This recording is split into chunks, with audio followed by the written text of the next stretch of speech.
welcome to Time for Health. I'm your host, Rachel Fall, and we're very glad you're here. Every time we meet, we talk about a different topic. We have an expert in the field, and I always tell people before you start or stop anything, you're always going to want to talk to your primary care provider. So today's topic is childhood immunizations, and our expert today is Katie Crowell from the Ottawa County Health Department. Thank you for being here. You're very welcome. You've been here before, but we're not talking about COVID today. No. So No COVID. So childhood immunizations, if I remember correctly, and it's been a minute, I believe they start maybe even before you leave the hospital. Yep. So how does that process go? So babies, when they're born, parents have the option of starting a hepatitis B series for the baby. It can start either the day of birth or the day after, depending on the hospital, just whatever their policy is. And then after that, parents will follow up with either their pediatrician or the health department to schedule vaccine appointments. And we like to do vaccines at 2 months, 4 months, 6 months. And then take a little bit of a break, come back at 12 months and then 15 months, and then we'll see them again between 18 and 24 months, and then they're good until kindergarten. Okay, but we don't, as the parents of newborns, they don't have to remember all of this. If I remember right, they handed me a yellow form, and it kind of had all of those times listed. Yes, so there's a couple options for that. We do follow the CDC's recommended vaccine schedule at the health department, and most pediatricians do as well. So there's access to that online. You can always look at the CDC or the immunization website, and there's a lot of helpful information there, but it gives you a full schedule of what's due and when. The side effects to look for are also on there. So when we have parents come in, especially our first-time parents, when they come in for vaccines, we always talk to them about what their baby's going to be getting, possible side effects, what to do. Usually side effects are baby might just be a little bit more tired for the day, or they might get a little sore spots on their legs where we poke them. But typically those are the side effects that we see. But all of the information is available either through the CDC. We have information on our website as well, and your pediatrician can give you information. But there is a full schedule that we follow. And before you leave for that day, we always take the initiative to schedule your next appointment. Right. Because reminder calls are a fantastic thing.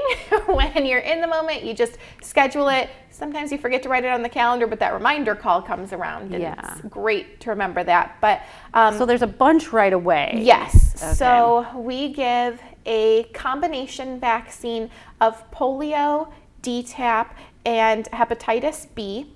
And then we also give a Hib vaccine and a pneumonia vaccine. Okay. So it sounds like a lot. And rotavirus is also, that's an oral vaccine. So it's just a little syringe that they drink. Okay. So that one doesn't involve a poke, which is always good. But yeah, we typically give 3 shots at the 2-month mark, 4-month, and 6-month. And then when they come back for their year visit, then we give a MMR and varicella, which is chickenpox, and then another, and then a pneumonia and their last Hib. So they get quite a few vaccines during that first year of life. Sure. But it's super important because they're so little, their bodies can build up such a great immune response to that. And which is why we introduce it a few times so they can really get a robust immune response. So if they were to come in contact with something, their body does a fantastic job at fighting it off. Gotcha. So, if somebody misses an appointment or they don't come back at, I don't remember if you said 6 months, but if they miss their 6 month, then are they all thrown off, or they just pick up? Yes, so we can do a catch-up schedule, which we understand life happens. So that's a big thing. Life happens, especially we've experienced that over the last 2 years. Life has happened.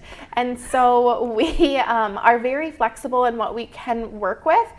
Some vaccines, there are certain spacings between them, so we cannot do an MMR vaccine one day and then the following week a varicella. We have to have some time between them. But for the most part, we can work with parents. Some parents also opt to do a slowed down, that's Yeah. not a correct word, slowed down schedule. Okay. So they might do 2 vaccines and then come back in 2 months and do another 2 vaccines. Okay. It just all depends on the parent. It's all parental decisions. And we're perfectly happy to work with people with whatever they would like to do. And so, there's a lot in the beginning, and so I feel like people probably kind of get on a routine, like, oh, we must be due for some vaccines. And then you said there's a break until kindergarten, and then some. So kids are eligible starting at 4 years old for their kindergarten vaccines. We recommend to just get your child vaccinated right around that 4-year mark, and that way it's out of the way for kindergarten vaccines.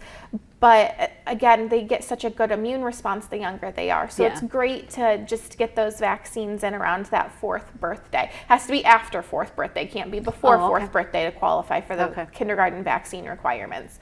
But that is DTaP, a polio, a second MMR, and a second varicella. So after that set of vaccines, then they're good until 7th grade vaccines come around, unless you do a flu shot every year. Then, of course, fill in with flu shots. But it seems like they get a lot of vaccines in the beginning, and then it really slows down after that. Well, and I think that's where I might tend to fall off, because it's not in the normal, like, every 6-8 months or something like that. So 4th grade, or 4 years old. Yes. And then 7th grade. And then 12th grade. And 12th grade. And so for 12th grade immunizations, you just need meningitis vaccine. So 12th grade is just one. 7th grade is a Tdap, a meningitis, and then an HPV is optional. HPV is a great vaccine to have. It helps prevent against some types of cervical cancers. And so it's really good for people to have. And we really encourage you to get that younger, because if you get it after the age of 15, then it's 3 shots. If you get it before the age of 15, then it's 2. Gotcha. Most kids really would only they would rather have 2 than 3 pokes. But it's a fantastic vaccine to have. And then we also offer a meningitis B vaccine for people ages 16 to 23. That's a 2-shot series, but it helps prevent against meningitis B. And over 60% of meningitis cases here in the U.S. are meningitis B. So our school requirement is meningitis ACYW.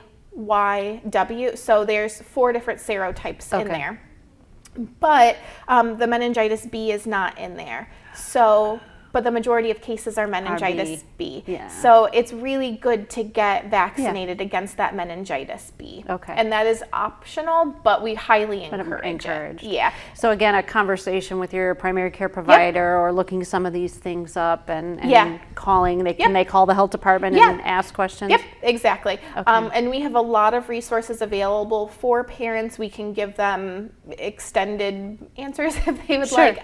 We're willing to take time to sit down and talk to parents even during the appointment. We're more than happy to give as much education as we can about these vaccines, because we truly believe in them and it's important for kids to have them. Insurance? Are they covered by insurance? Like commercial insurance, Medicaid insurance? Both. So we have 2 different types of vaccine funding. So we can charge insurance, so your commercial insurance that you would get, but we also can charge our community funded insurance programs. So all of our like Medicaid programs, things like that. And that is actually called Vaccines for Children. That's a separate program that we have. It's all the same types of vaccines. So same vaccine manufacturers, everything. It just comes from public funding.